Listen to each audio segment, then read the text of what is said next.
आत्महत्या नै सबै समस्याको समाधान हो। आज दुईवटा दुःखद खबर प्राप्त भयो। एउटा हाम्रो एकजना अङ्कल जो एक हप्तादेखि सम्पर्कविहीन हुनुहुन्थ्यो, उहाँको शव फेला परेको छ। उहाँले आत्महत्या गर्नुभएछ। उहाँको आत्माले शान्ति पाओस्। र अर्को, आज राजधानी विभाग अगाडि एक युवाले आत्मदाह गर्ने प्रयास गर्नुभयो। उहाँको उपचार चलिरहेको छ। उहाँलाई शीघ्र स्वास्थ्य लाभको कामना।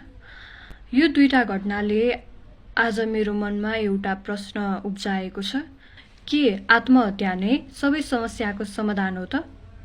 पक्कै पनि उहाँहरूका आफ्नै दुःख, समस्या र पीडाहरू थिए होला, तर यसको अन्तिम उपाय भनेको आत्महत्या गर्नु नै थियो त? जीवनमा समस्या सबैलाई आउँछन्। समस्या फरक फरक हुन सक्छन्, तर ती समस्या समाधानका उपायहरू भने पक्कै हुन्छन्। एकपटक मृत्यु आएपछि फेरि फर्केर आउन सकिँदैन। जीवन एकपटक मात्र पाइन्छ। यही जीवनमा सङ्घर्ष छ, असफलता छ, दुःख छन्, सम्भावना पनि छन् र कुनै नयाँ कुरा गर्ने अवसरहरू पनि छन्।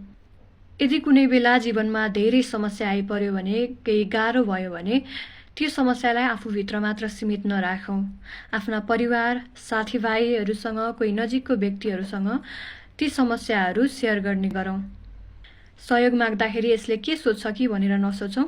उनीहरूले दिएको परामर्शबाट नै तपाईँको समस्या समाधान हुन सक्छ। त्यसैले अरूसँग कुरा सेयर गर्ने गरौँ। हामी यो संसारमा मृत्युको लागि मात्र आएका होइनौँ। केही सिक्न, केही गर्न, कसैको जीवनमा सकारात्मक प्रभाव पार्न र आफ्ना सपनाहरू पूरा गर्न आएका हौँ। कुनै पनि समस्या जीवनभन्दा ठुलो हुँदैन। जीवन रहेसम्म सम्भावना रहिरहन्छ। त्यसैले समस्या पर्दा पहिला मृत्यु रोज्नुभन्दा समाधान खोजौँ।